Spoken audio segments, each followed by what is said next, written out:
지난주 신규 실업수당 청구 건수가 443만 건을 기록했습니다. 최근 5주 동안 무려 2,650만 명이 일자리를 잃은 것으로 집계됐습니다. 트럼프 대통령이 60일간 외국인 이민자의 입국을 중단하는 행정명령에 서명했습니다. 대규모 실직과 휴직 한파가 몰아친 미국에서 경제 재개방을 해야 한다는 주장과 아직 준비가 되지 않았다는 주장이 팽팽히 맞서면서 찬반 시위가 벌어지고 있습니다. 뉴욕주의 코로나19 감염자가 270만 명에 이를 수 있다는 추정이 나왔습니다. 공식 집계치의 10배에 달하는 규모입니다. 뉴욕시가 세입자와 홈리스, 필수업종 노동자와 소기업 등을 지원하기 위한 광범위한 코로나19 대응 방안을 추진하고 있습니다. 이상은 이 시각 주요 뉴스입니다. 시청자 여러분 안녕하십니까? KBN 뉴스입니다. 오늘 오후 4시 기준 미 전역의 코로나19 누적 확진자는 87만 4,053명, 사망자는 4만 9,409명입니다. 이 가운데 뉴욕의 확진자는 26만 8,512명, 사망자 2만 792명, 뉴저지의 확진자는 9만 9,989명, 사망자 5,368명으로 집계됐습니다. 첫 번째 소식입니다. 미국의 실업 쓰나미가 5주 연속 계속되고 있습니다. 지난주 신규 실업수당 청구 건수는 443만 건을 기록했습니다. 최근 5주 동안 무려 2,650만 명이 일자리를 잃은 것으로 집계됐습니다. 미 노동부는 오늘 지난 4월 12일부터 18일까지의 신규 실업수당 청구 건수가 443만 건을 기록했다고 밝혔습니다. 블룸버그 통신이 집계한 전문가 전망치는 450만 건이었습니다. 실업수당 청구 건수 규모는 3주 연속 줄고 있지만 여전히 폭증세가 이어지고 있습니다.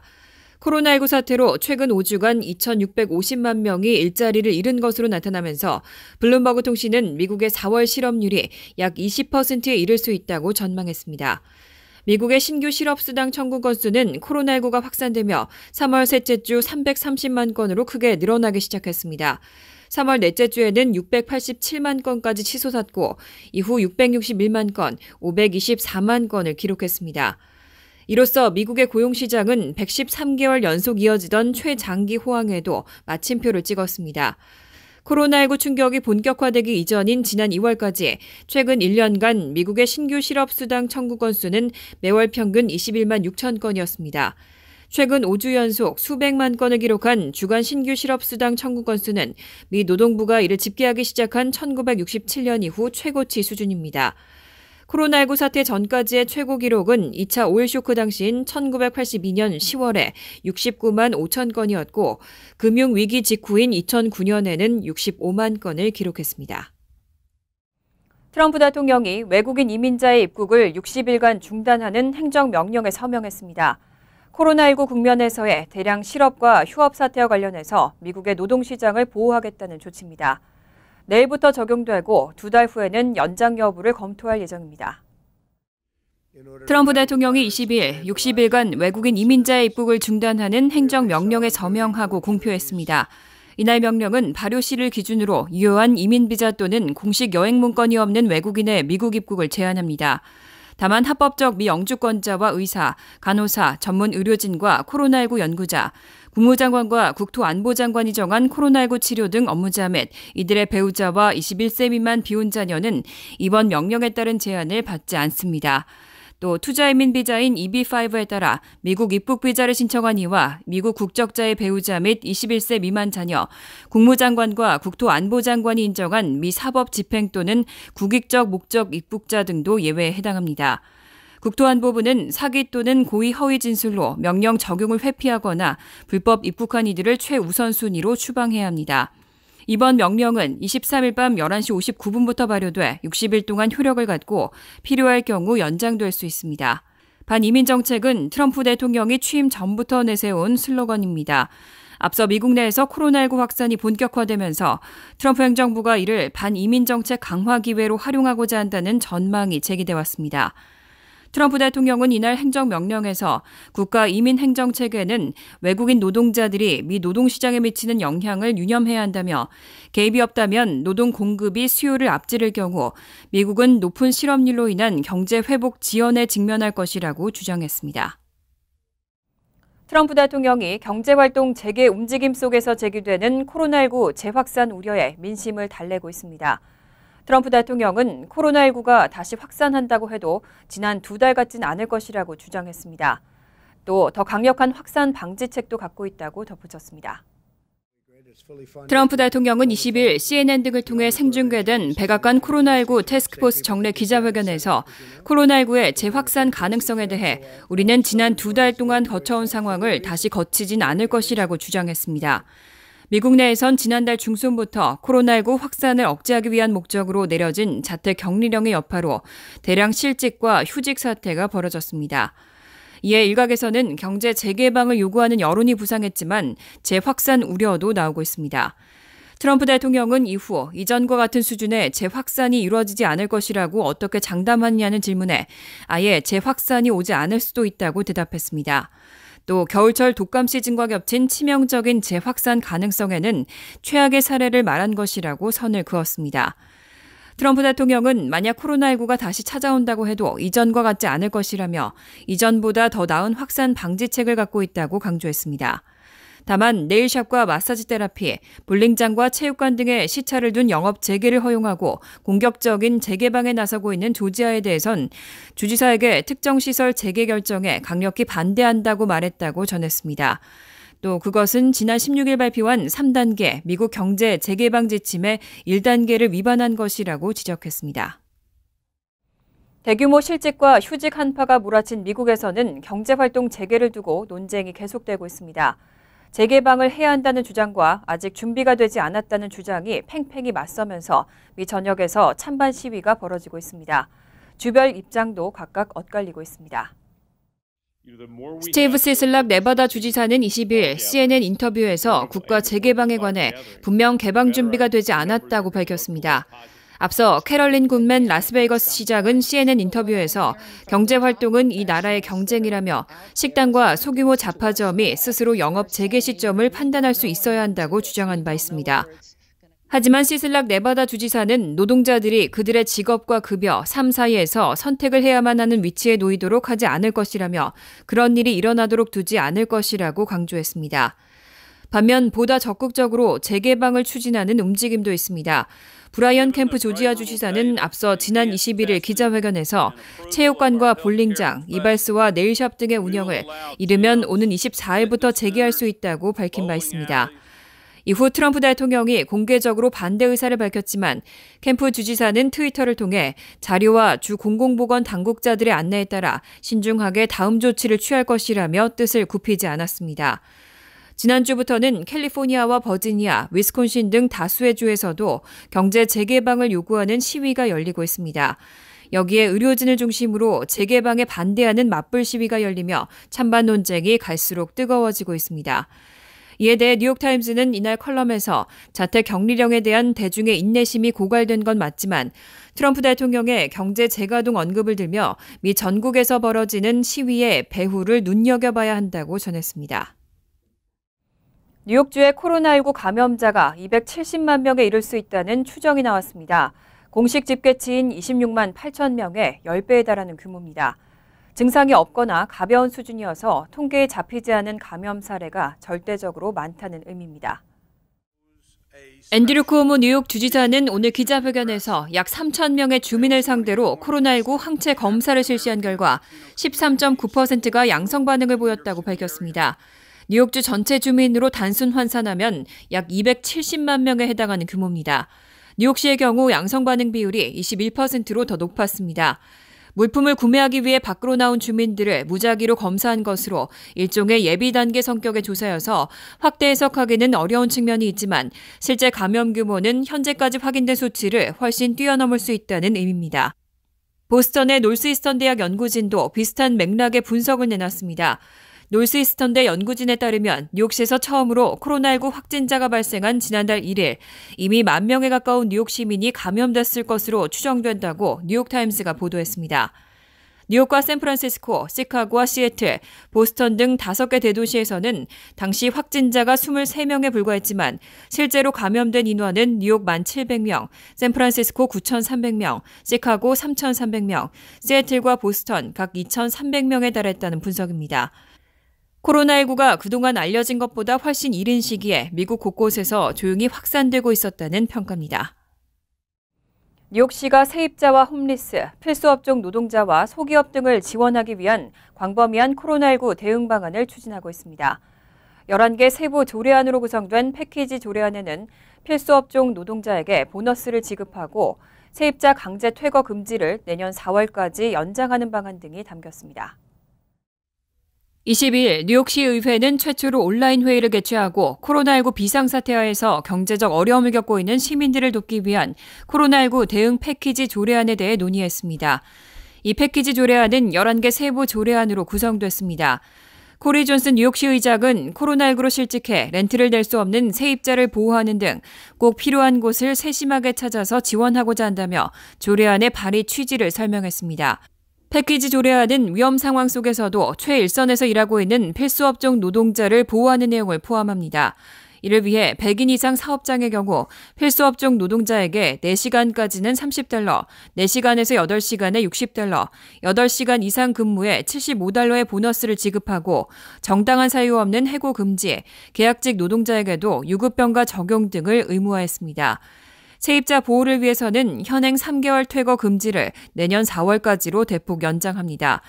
내년 4월까지 필수업종 노동자이거나 코로나19로 타격을 받은 세입자의 경우 집행관에 의한 채권 추심 집행이나 강제 퇴거가 금지되고 이런 임차인을 괴롭히는 랜드로드에게는 $2,000에서 $10,000의 벌금이 부과될 수 있습니다. 홈리스 보호 조치도 포함돼 빈 호텔 객실 등을 이용해서 홈리스에게 개인 공간을 제공하는 방안 등도 추진됩니다. 뉴욕시 의회는 다음 주 중에 각 조례안에 대한 청문회를 열 예정입니다. 트럼프 대통령이 주정부를 상대로 코로나19 검사를 알아서 하라는 식의 태도를 보이면서 각 주들이 한국산 진단키트 구매에 나서고 있습니다. 앞서 메릴랜드주에 이어 콜로라도주도 한국으로부터 코로나19 진단 검사 키트를 대량으로 구매했습니다. 콜로라도가 지역구인 코리 가드너 공화당 상원 의원은 22일 트위터를 통해 10만 회 이상의 검사를 할 수 있는 코로나 검사 키트가 곧 한국에서 콜로라도로 도착한다며 자신이 확보를 도왔다고 밝혔습니다. 그는 광범위한 검사가 핵심이라고 강조하고 모든 콜로라도 주민이 이수혁 주미 한국대사와 제러드 폴리스 콜로라도 주지사가 이 팬데믹과 싸우기 위해 한 일에 대해 감사해야 한다는 걸 안다고 덧붙였습니다. 이어 한미 동맹은 그 어느 때보다 굳건하고 지속적인 우정에 감사하다며 이 팬데믹을 함께 물리칠 것이라고 밝혔습니다. 그러면서 같이 갑시다의 한국어 발음을 영어로 표기해 해시태그를 첨부했습니다. 트럼프 대통령이 주정부가 코로나19 검사를 알아서 하라는 식의 태도를 보이자 각 주는 한국산 키트 구매에 열을 올리고 있습니다.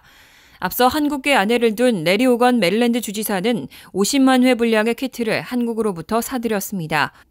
이렇듯 정작 주정부가 검사 역량을 확충하자 트럼프 대통령은 호건 주지사가 한국에서 코로나19 키트를 확보할 필요가 없었다며 불편한 심기를 드러냈습니다. 반면 미국에서 확진자가 가장 많은 뉴욕주의 앤드류 쿠오모 주지사는 호건 주지사의 발빠른 행동을 매우 창의적이라고 평가했습니다. 미국 전역의 양로원과 장기 요양원의 코로나19 사망자가 10,000명을 넘어섰습니다. 미 전체 사망자의 약 20%에 달하는 수치입니다. 모든 요양시설과 관계자들에 대한 검사를 확대해야 한다는 목소리가 커지고 있습니다. 22일 월스트리트저널은 자체 조사 결과 미국 전역에 있는 양로원 및 요양원에서 코로나19로 숨진 사람이 1,783명에 이르는 것으로 집계됐다고 보도했습니다. 미국 전체 사망자의 약 20%에 달합니다. 23일 오전 11시 기준 미국의 코로나19 총 사망자는 47,808명, 확진자는 85만 1,586명입니다. 컬럼비아대 간호대학원의 한 교수는 시설 거주자들은 나이와 거주 형태로 인해 매우 독특하게 코로나19에 취약하다면서 이곳에 문을 다시 열기 전 검진 검사가 필요하다고 강조했습니다. 지금까지 미국에서는 최소 4,800여 곳의 요양시설에서 5만 6천 명이 넘는 코로나19 확진자가 발생했습니다.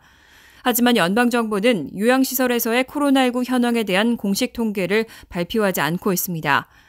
뉴욕과 플로리다, 캘리포니아주 정부가 최근 감염자 또는 사망자가 발생한 요양시설의 이름을 공개하기 시작했다가 사생활 침해라는 비판을 받기도 했습니다.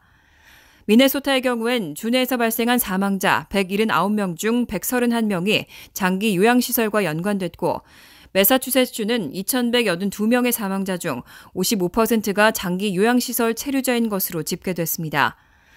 전문가들은 요양시설이 코로나19 사망자 집중 발생기관이 되는 것을 막기 위해서는 검사를 늘려야 한다고 주장하고 있습니다.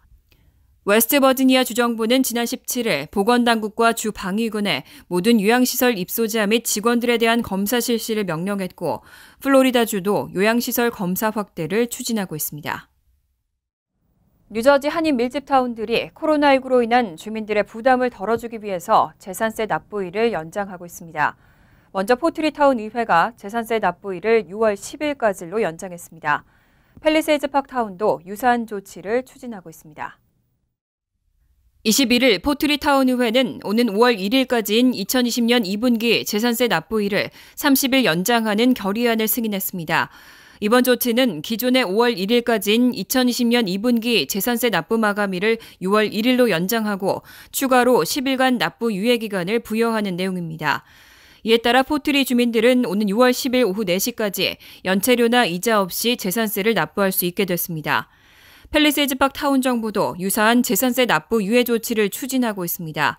22일 타운 정부에 따르면 2010년 2분기 재산세 납부일을 1개월 연장하고 추가로 열흘간 유예 기간을 부여하는 내용의 결의안을 오는 28일 열리는 팰파크 타운 의회에 상정할 계획입니다. 승인될 경우 팰리세이즈 파크 주민들은 6월 10일까지 2020년 2분기 재산세를 납부하면 연체료나 이자를 내지 않아도 됩니다.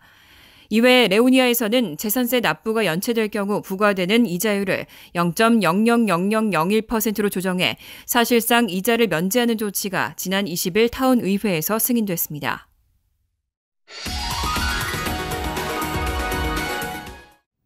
이어서 LA 지역 한인사회 소식입니다. LA 카운티 내 신규 코로나19 확진자가 1,300명을 넘었습니다. 사망자도 700명에 달하는 것으로 집계됐습니다.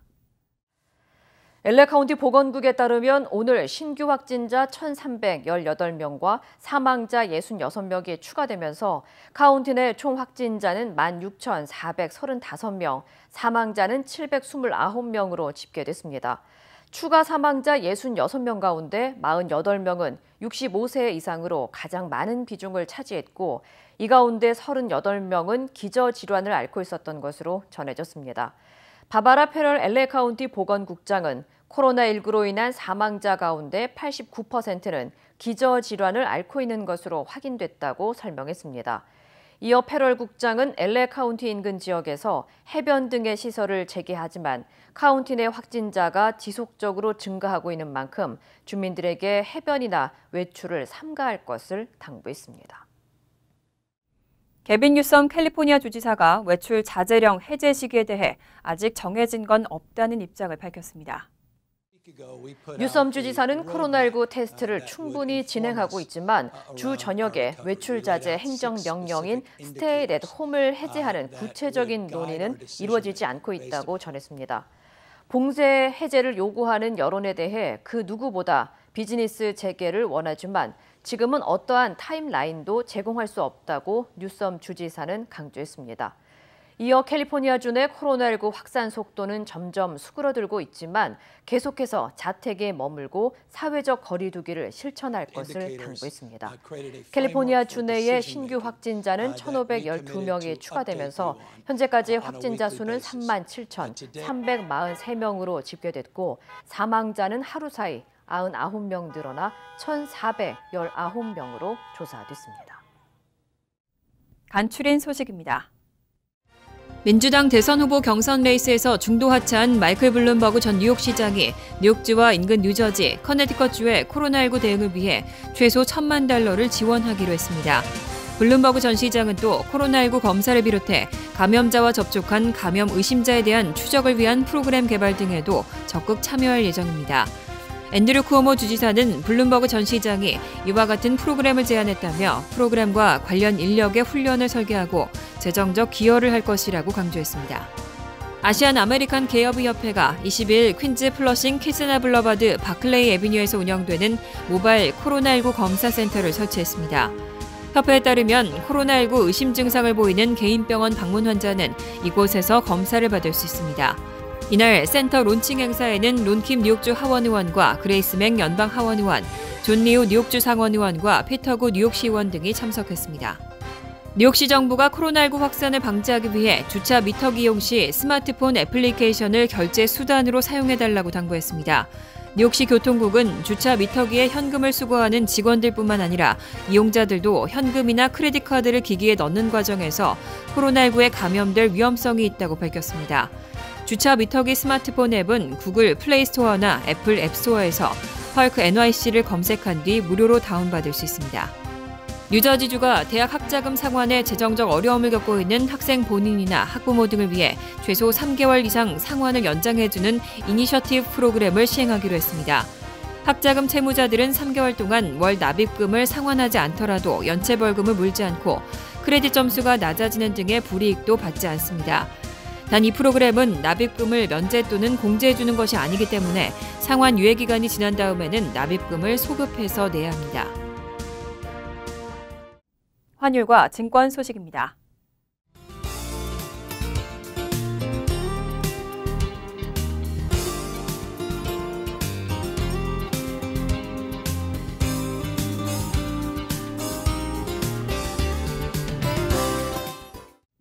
이어서 날씨입니다.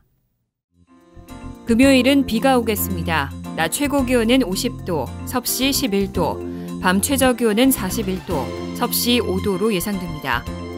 토요일은 가끔 구름이 끼는 가운데 밤늦게는 때때로 비가 오겠습니다. 일요일도 비가 오겠습니다. 이상으로 KBN 뉴스를 마칩니다. KBN과 함께 즐거운 저녁 되시기 바랍니다.